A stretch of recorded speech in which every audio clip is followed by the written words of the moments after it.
महाकुंभ का आयोजन होना है, जिसको लेकर अब आप लोगों की ओर से अपील की जा रही है। अखाड़ा परिषद ने भी कह दिया है कि मुसलमानों को दुकानें नहीं दी जाएं।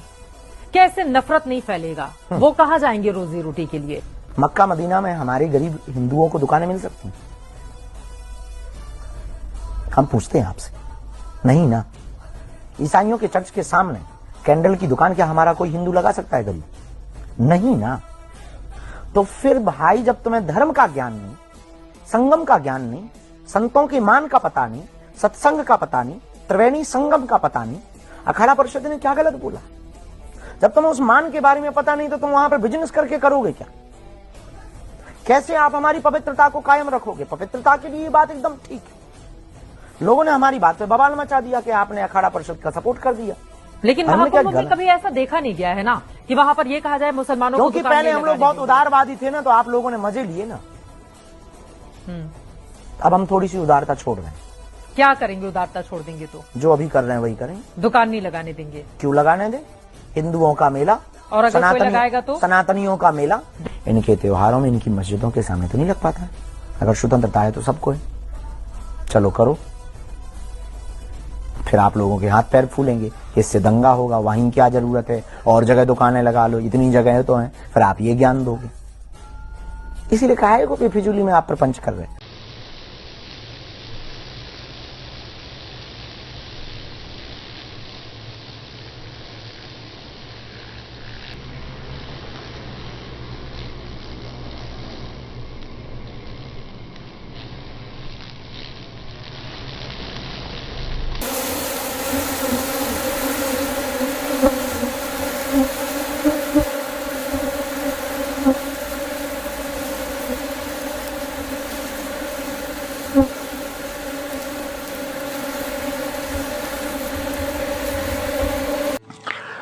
जय श्री राम। योगेश अनंत काले सभी सुनने वालों को प्यार भरा नमस्कार। मित्रों, एक बार फिर विनती है, लाइक, शेयर और सब्सक्राइब आप ज़रूर करें और हमें जिंदा रखें। आगे बढ़ते हैं। जो हाल 1750 से 1760, ये अगर 10 साल हमने देखे, तो जो हाल दिल्ली में मोमिन धर्मांध मुगलों का जो हो रहा था, वही 48 के बाद, यानी 1748 के बाद निजाम का भी हो रहा था। अब निजाम असफ जहां के ये 5-6 बेटे जो है, मैं जायज़ बेटों की बात कर रहा हूँ भाई जो सभी बेटे हैं, सभी के सभी नक्कारे, मूर्ख, अहंकारी, और चलो मैं ज़्यादा अपशब्द न कहते हुए सिर्फ अपने अधेड़ उम्र के युवा का नाम लेता हूँ। हाँ, सारे के सारे अधेड़ उम्र के युवा जैसे थे। मैं मेरा मुंह क्यों खराब करूं? बताइए। ना राजनीति की समझ, ना किसी प्रकार का पराक्रम, ना कर्तृत्व। मतलब क्या नहीं था उनमें, इसकी पूरी एक लंबी लिस्ट मैं तैयार कर सकता हूं। मात्र निजाम के घर उनका पैदा होना, ये एकमेव सेंस ऑफ एंटाइटलमेंट का अहंकार उनके दिमाग में था, बस, बाकी कुछ नहीं था। हाँ, वहाँ सारे अशराफ दरबारी जो थे वो नाराज थे, सरदार नाराज थे, सैनिक बिना तनख्वाह के भूखे मरे पड़े थे। शाहनवाज जैसा मोमिन इधर उधर 10 जगह हुक लगा के बैठा हुआ था। खैर, मोमिन तो क्या कहते हैं उसे, मोमिन तो गद्दारी होते हैं ज़्यादातर नहीं, 95% मैं कहता हूँ। अब वो अब्दुल हमीद, हमारे पूज्य एपीजे सर और पूज्य के मोहम्मद सर, इन जैसे देवतुल्यों का नाम इनके साथ मैं नहीं जोड़ना चाहता, क्योंकि उनकी बदनामी होगी, उन तीनों की बदनामी होगी। तो इसलिए मैं शाहनवाज को मोमिनी कहूँगा, गद्दारी तो उसने हर जगह पे की है, पेशवा से की है, निजाम से की है, मुगलों से की है, हर जगह की है। आगे बढ़ते हैं। तो ऐसे दीवान को लेके बिखरी हुई ये निजामशाही, और वो भी देखो बूसी जैसे फ्रेंचों के हाथ में असली सत्ता दे के ऐश कर रहे थे। भाई क्या होना था, घर वालों को, घरवाला अगर होगा, घरवाला बाहर वालों को अगर घर में बिठा के अपने अधिकार उसको दे दे तो क्या होता है, बर्बादी, दूसरा कुछ नहीं होता। 1753 के कुछ महीने ऐसे ही बीतते चले गए, शलवार संभालते संभालते जा रहे थे सलाबत के। पता नहीं सलाबत को अचानक कहाँ से बाहर से एक इंडोस मिल गया, बूसी को निकाल के उसने बाहर फेंक दिया। वैसे ये जो घटना है मित्रों, ये फ्रेंचों ने भी लिखी है, अंग्रेज़ों ने लिखी है। अब अंग्रेज़ों ने तो 1753 से 1757 का ये जो निजाम का इतिहास है, इसमें हमारे डफ महाशय स्वयं उलझे हुए हैं। जाहिर है वाचकों को भी वो भ्रमितावस्था में डालते हैं। टोटल बकवास। और ये दुर्भाग्य है हमारे महाराष्ट्र का कि ये डफ की मराठाओं की पुस्तक आज सरकारी पुस्तक बन चुकी है, आज तक है। आज भी उसको रद्द बदल यहाँ यूटी सरकार ने नहीं किया, ये दुर्भाग्य है। दरअसल 53-57 में हुआ यूं था मित्रों कि सलाबत को जिस प्रकार की लश्करी मदद फ्रेंचों से अपेक्षित थी वो उसको नहीं मिल पा रही थी। तोपे तो थोड़ी बहुत फ्रेंचों ने दे दी है, लेकिन प्रशिक्षित गोलंदाजों का क्या, वो तो 2 थे, वो भी पठानी, और वो भी पैसे के पीछे पागल। उनको निष्ठा विष्ठा तो कोई सवाल ही पैदा नहीं था, वो नौकरी करने ही यहाँ भारत में आए थे। बाय द वे ये तोफ चलाने वालों को गोलंदाज कहने का प्रघात जो है, ये हमारे परम पूज्य वीर सावरकर जी ने शुरू किया है। तो इस शब्द के निर्माता भी वही है। आप सोचो, बड़ा सटीक शब्द है, तोफ चलाने वाला गोलंदाज। 1857 का स्वातंत्र्य समर, ये जब वीर सावरकर का पुस्तक आप पढ़ेंगे तो मेरी प्रार्थना है कि ये जरूर याद रखना, क्योंकि ये शब्द वहाँ बार बार आता है। तो अपेक्षित सैनिक की मदद ना मिलने से सलाबत अंदर से बहुत रुष्ट था, क्योंकि वो पैरासाइट था, परजीवी था ना, हमेशा दूसरों के कंधे पे हाथ रख के चलने वाला था। इस सलाबत को, जैसे मैंने पहले भी बताया था, 2 भाई थे। मैं निजाम से पैदा हुए 2 भाई थे, एक था वसालत और एक था ये निजाम अली। ये निजाम अली लंबे समय तक बाद में जिंदा रहा और कांड भी बहुत लंबे लंबे किए। इसके लिए बार बार हम उसका नाम आगे सुनते रहेंगे। तो ये दोनों युवा भाइयों को सलाबत ने पहले कैद करके रखा था, ये भी मैंने आपको बताया था। बूसी को राज्य से अब की बार निकालने के बाद इसने तुरंत भाइयों को मुक्त किया। अब किसने कान भरे होंगे पता नहीं, या निजाम अली की माँ ने ही कान भरे होंगे, जिसने गाजीउद्दीन को संभाजीनगर में खाने पे जहर दे के मारा था, मैंने बताया। निजाम अली को मुक्त करके उत्तर महाराष्ट्र, हम जिसे वरहाड़ कहते हैं, वो वरहाड़ का सूबेदार बनाया। तो वसालत को फिर विजापुर का सूबेदार बना के भेज दिया। अब ये सब कागज पे चल रहा है मित्रों, कौन कहाँ जा रहा है, कौन कहाँ, क्योंकि सलाबत ने बार बार हर 6 महीने 8 महीने के बाद दीवान बदले, सूबेदार बदले, सब बदला है। लेकिन जैसे मैंने लास्ट एपिसोड में कहा था कि ये बूसी का वकील दुभाषा हैदर जंग भी अशराफ बन के वही दरबार में बैठा था, अपना खेल वो भी चला रहा था, क्योंकि उसकी भी महत्वाकांक्षा अब ज्यादा हो गई थी। और इसीलिए अपनी स्वामी निष्ठा बूसी का पक्ष उठा के, बारंबार उठा के वो प्रूव करने की कोशिश कर रहा था फ्रेंचों को। वैसे 1757 में निजाम के प्रधान के अधिकार प्राप्त करने तक वो सफल हो गया था। कुछ महीने ही सही, लेकिन उसने निजाम के प्रधान के अधिकार प्राप्त किए थे। ये महत्वपूर्ण है। नवंबर 1756 का पत्र है कि शाहनवाज को निकाल बाहर करके हैदर को प्रधान पद पे बिठाने के लिए अशराफ बड़े षड्यंत्र यहाँ दरबार में कल कर रहे हैं। हैदर जंग गुंडा है, अगर उसे चांस मिला तो वो सबको पिछाड़ के आगे निकल जाएगा। फिसादीस अंतर करना नहीं, गुंडा है तो समय आने पर कुछ फिसाद भी कर सकता है।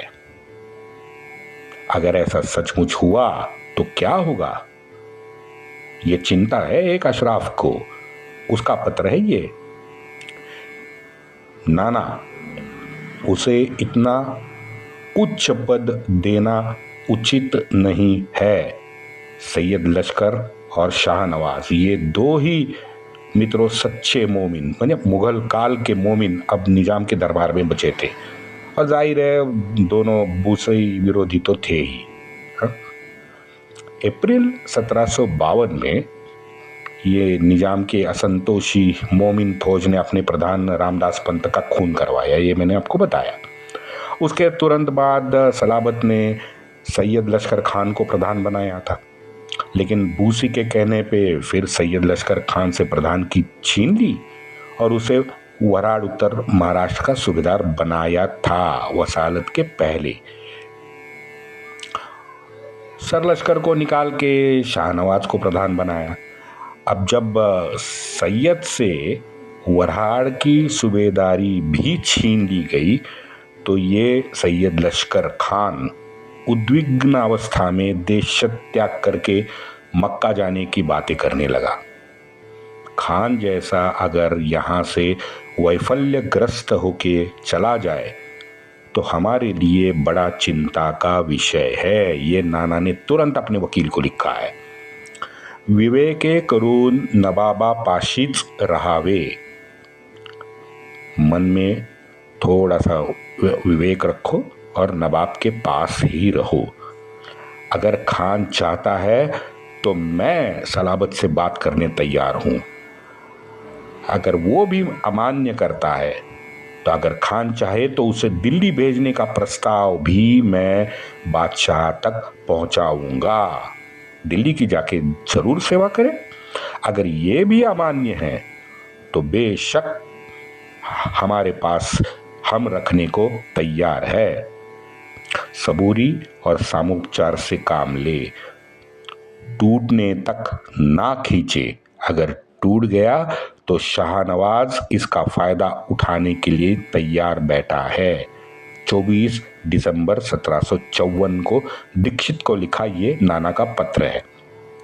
मित्रों, दरअसल खान को बहुत ज़्यादा चाहिए था। खान को अब निजाम का अधिकार चाहिए था, गद्दी नहीं चाहिए थी। गद्दी तो निजाम अली को देने को तैयार था वो, लेकिन अधिकार उसको निजाम का चाहिए था, और वो भी मुगल दरबार से, क्योंकि आखिर में ये सब तो नौकरी तो मुगल की कर रहे थे, कागजों पे बता रहा हूँ। 1755 का पूरा साल खान की कोशिशें जारी रही। कई बार यही विषय लेके वो पेशवे से मिला, पेशवे से आर्जव किया, हुआ कुछ नहीं। नाना लिखता है, निजाम शाही में चित्त शुद्धि और सत्य वचन जैसे गायब हुए हैं। स्पष्ट कहना है नाना का। वकील दीक्षित ने 1756 में जो खान के संदर्भ में नाना को लिखा है, उसके बाद 1756 के बाद सैयद लश्कर का कहीं भी उल्लेख नहीं आता है। पत्र के समय फिर एक बार छत्रपति संभाजी नगर का उसे सूबेदार बनाया था 1756 1756 में, लेकिन 1756 में अब वो बहुत बूढ़ा हो चुका था और वहीं छत्रपति संभाजी नगर में ही वो मर गया। लेकिन कोई पुस्तक में ना उसके बेटों का उल्लेख है, ना कोई भाई भतीजे रिश्तेदार का है।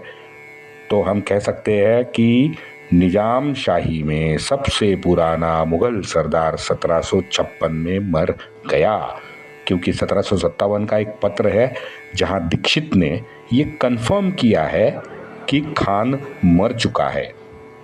वैसे खान की एक सबसे बड़ी पूंजी मैं आपको बताऊं, यहीं ये जो आसिफ का बेटा था ना, नासिर जंग, जो बार बार आसिफ से लड़ता था, वो भी आसिफ ने पकड़ा एक बार।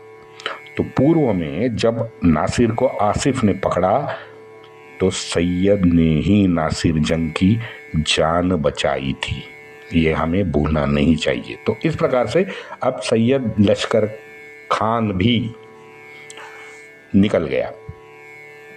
मित्रों, आप कृपया ये बिल्कुल न सोचे कि ये जो 5वां दशक है ना, जहां दक्षिण में अत्यंत रोचक शतरंज की बाजी हर कोई चला रहा था, तो उत्तर में जैसे बॉक्सिंग या फुटबॉल का घमासान चल रहा था।